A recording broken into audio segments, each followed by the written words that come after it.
Well, good morning, everyone, and happy Friday morning. Welcome back to Now TV and Morning Musings.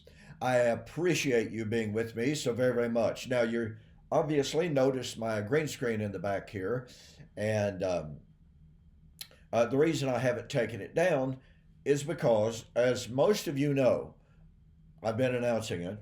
I was supposed to have had a formal debate with Dr. Richard Carrier last Saturday, October the 12th, 2024. Well, as you're also undoubtedly aware, some horrendous hurricanes have hit the eastern seaboard. First of all, you had Helene hit the Carolinas and just do unbelievable carnage. Uh, I've got some wonderful friends there in Asheville, North Carolina, and they tell me that the damage there is worse than any war zone than you could possibly imagine. We had the privilege of being there 2 years ago. My wife and I did. And of course, we got to sightsee. We got to drive around, see some of the absolutely stunningly beautiful scenery that is in the territory.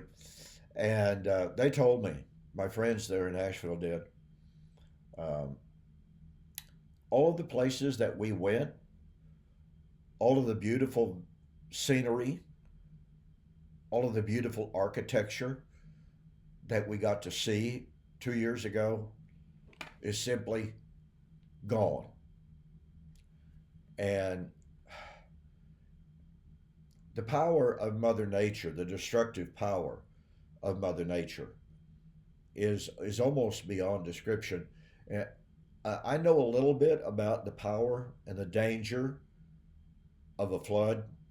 When I was in seminary, every weekend I used to spend with my brother at a ranch place that he was running for an elderly gentleman, and the house was built before the Civil War, and it stood up on a little knoll about 75 yards from the river. Well, it had been raining for several days prior to us arriving on a Friday afternoon. It had been raining upriver, and so anyway, parked my car. The river didn't look, it's a little bit, tiny bit high, but nothing major at all. And so, in the middle of the night, all of a sudden, my brother knocks on the door and says, "Don, you better come out here and move your car. The river has risen, and you're going to lose your car." And that was one of my very favorite cars of all of them I've ever had. It was a '71 Duster 340, and I looked out the window and water was lapping up under the tires or on the tires. I very hurriedly threw my clothes on, ran down, pulled the car up on the north side of the house where there was at least a little bit more of a knoll, and we went back in and we were just trying to decide what to do. Now it was 1 mile from that house back to the highway. But we looked out through there. There was absolutely no water between us and the highway, but the road was closed. The road was already up, it was already covered in water. And I'm a firm believer of not driving into floodwaters or in roads. So we said, well, let's just hang on here. Surely it's not going to get much worse. Well, we stood on the edge of the river and we watched the river rise 12 feet in approximately 40 minutes. We stood there and we watched cows, horses, dogs, cats, houses, barns, all being swept down river. And I mean, the water was rising at an alarming rate. So we decided, you know what, we better grab our duds and we better walk out of here. Well, we came down from gathering our stuff. We looked behind the house between us and the highway, 1 mile, and it was solid water. Now, it was standing still, it wasn't rushing, and it wasn't high. So we thought, well, we'd better try to trek out of here anyway, since the water's not rushing, and it's not even really seeming. You couldn't even tell it was flowing, but it was present. We started out. By the time we got to the highway, water was just just about at my solar plexus, and it was running really well. That was an absolutely incredibly frightening experience. So I cannot imagine the carnage that that situation in Asheville, North Carolina, is experiencing, and so many people lost their lives, well over 200 at this point. So anyway, back to the debate.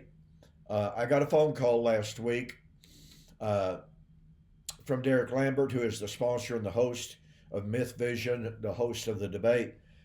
And he said, Don, I just want you to know that I and my family, I'm talking to you from my car, we are evacuating. He said, our house is right in the path of this hurricane. And he said, we're getting out while we can. And so he called up Dr. Carrier, told him the situation. Dr. Carrier agreed to reschedule the debate. And so, as of this moment, Lord willing, nothing happens between now and October the 26th, if nothing else happens. The debate has now been scheduled for October the 26th, 2024. So put that on your calendar. Please have me in your prayers for this. I am terribly disappointed that we couldn't have the debate on the scheduled time, but nonetheless, obviously, for safety's sake, that was the right thing to do. So, I won't be taking this down for between now and then unless I decide to scratch it all and just do it in my main office anyway. Doesn't matter to me. I was hoping to be able to get everything set up with good background and what have you, but I don't know how to do it on my MacBook Pro. I know how to do it with StreamYard a little bit, not very well, but anyway, it is what it is. So here we are. Thank you again for joining me. I hope and I pray that you are out of harm's way. Hope that none of you are in the Asheville, North Carolina area. We have some very, very wonderful friends down there in Florida.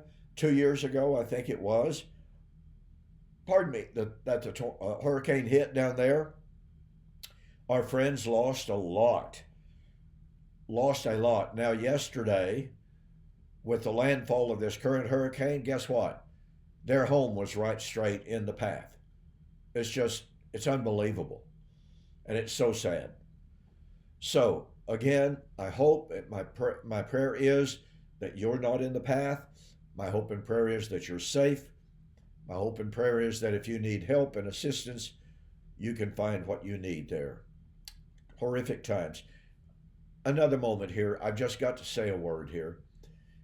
And this is not intended as any kind of a political statement, but it's absolutely unconscionable that we are hearing one report after another of government figures, government employees, FEMA, for instance, flying in, taking over an airport that locals were using to fly in supplies to help the victims, and FEMA took over the airport and were not flying in any supplies. Report after report after report is coming out of North Carolina of the government organizations coming in and literally shutting people down, even though they were actively rescuing people, telling them, no, this is our operation now. You step back. They were rescuing people. And it took several days. In one instance, this gentleman with a helicopter, his own helicopter, had gone in and flown out the wife of a man and wife couple. When he landed, FEMA told him, "You're now grounded. You cannot go back." And he said, "I'm saving people. What are you doing?" "Well, we're in charge of this operation." They wouldn't let him take off until finally, guess what? He did, against their orders, and rescued the man. How can anybody be that callous? What could possibly be the motivation to prevent people who are saving lives and say, "You got to stop what you're doing, we're in charge," and yet they're not doing anything?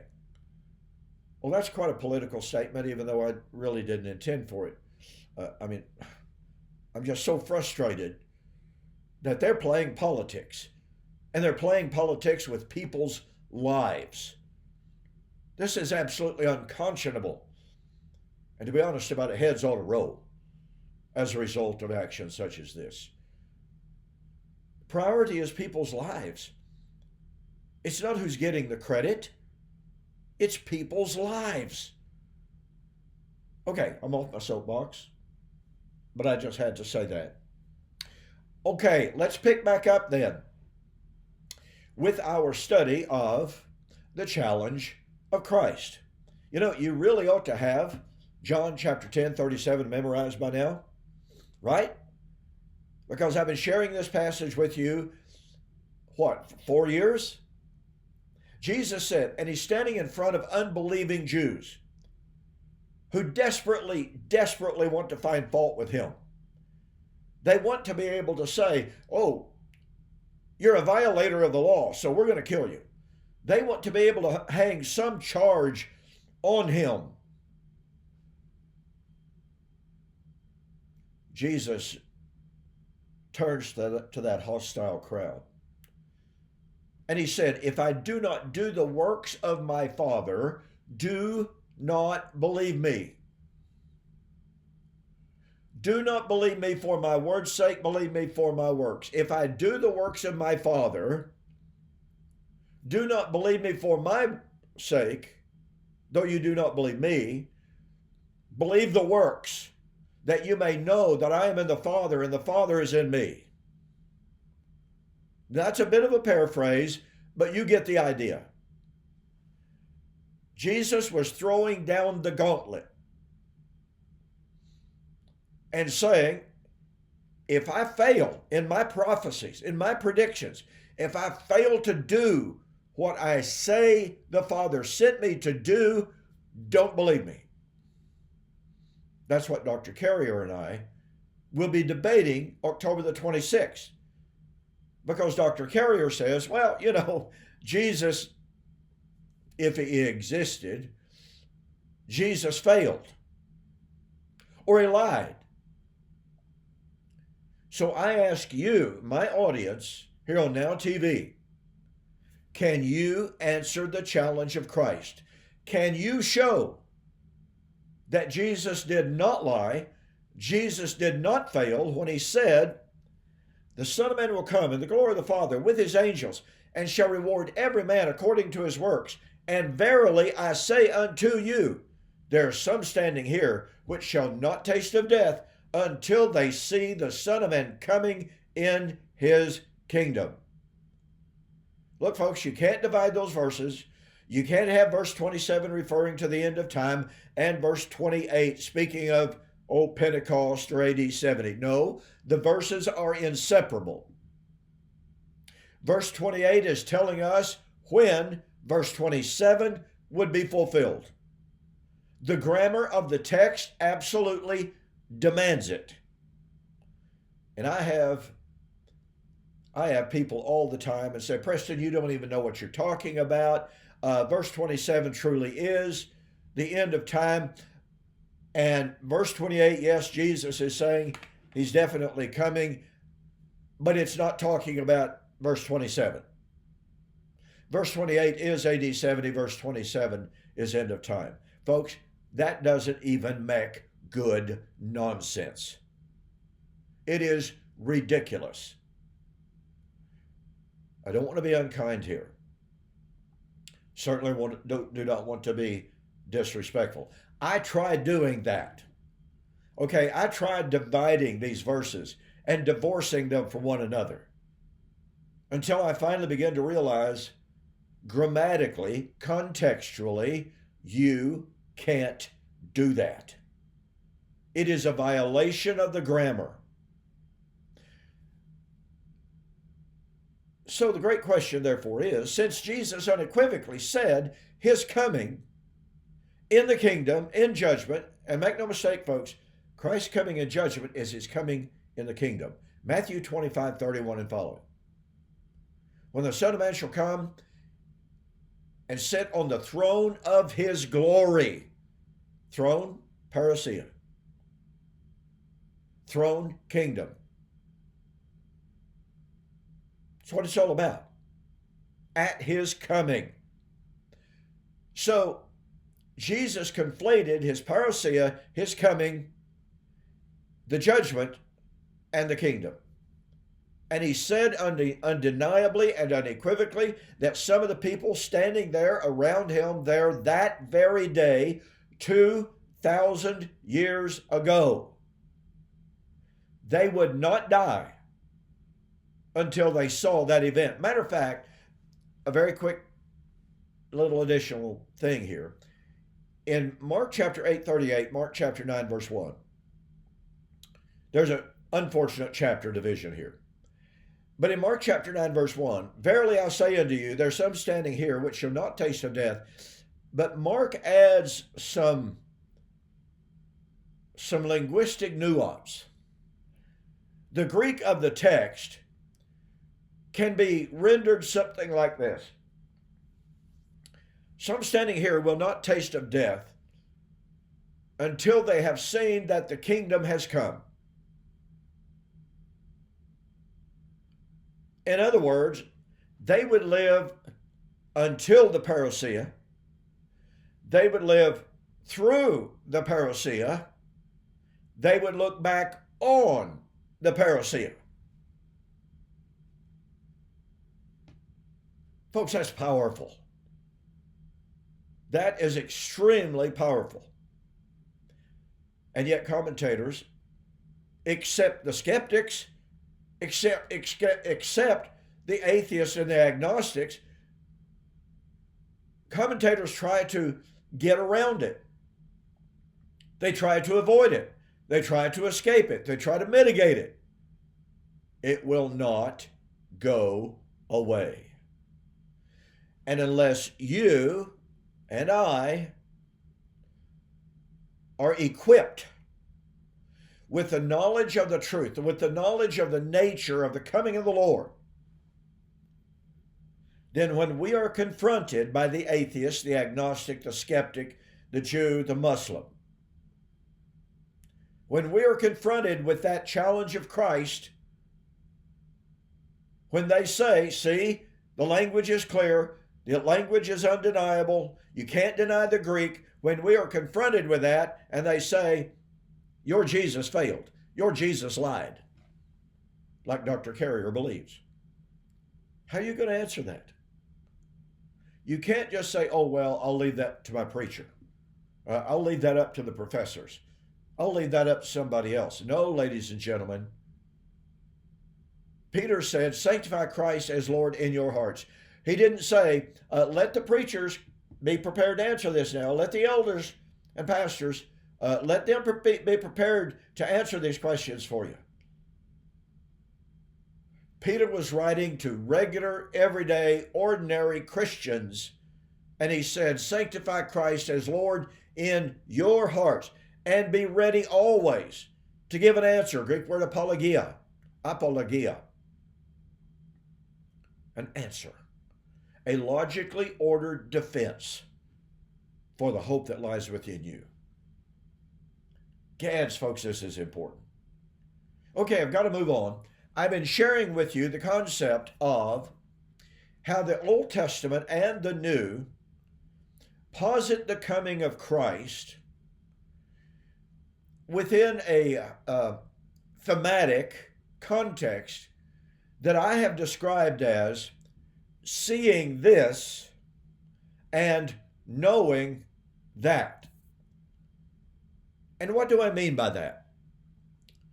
What I mean by that is that both the Old Testament and the New Testament writers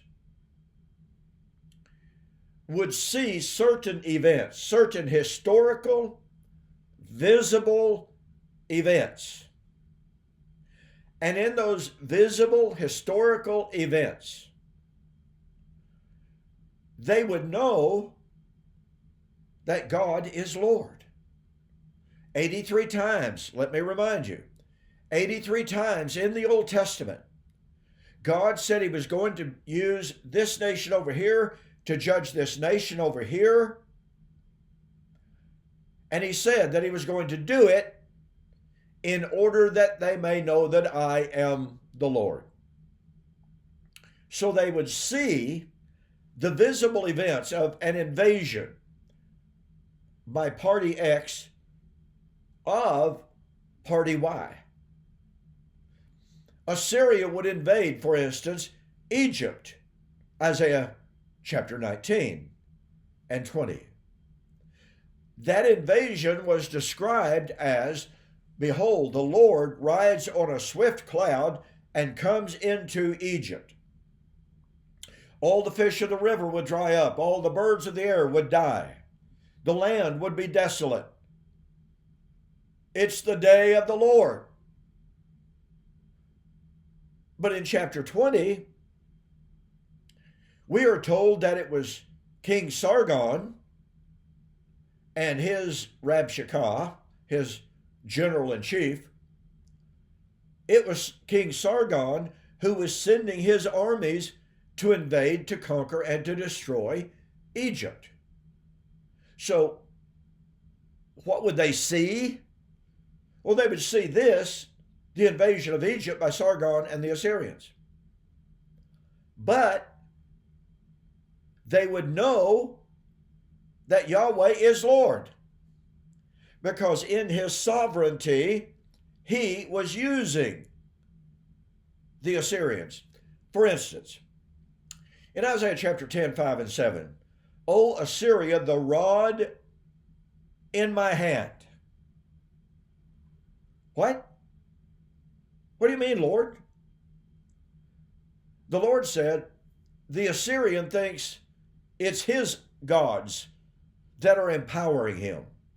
They believe it's their gods that are giving them the victories, such as over Egypt.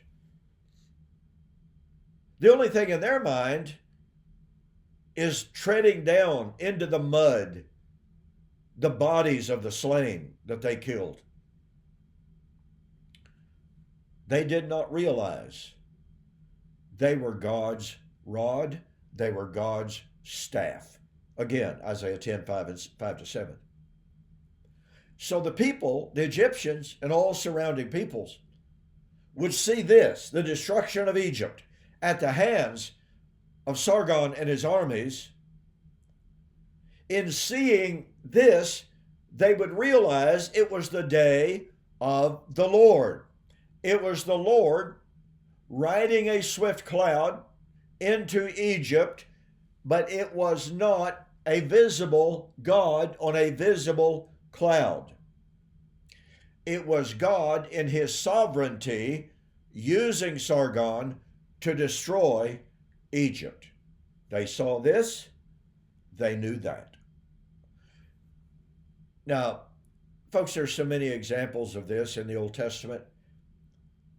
It's really amazing. When I began to see this, okay, when I began to see, pun intended, I was literally blown away. I was raised just like you. I'm assuming just like you.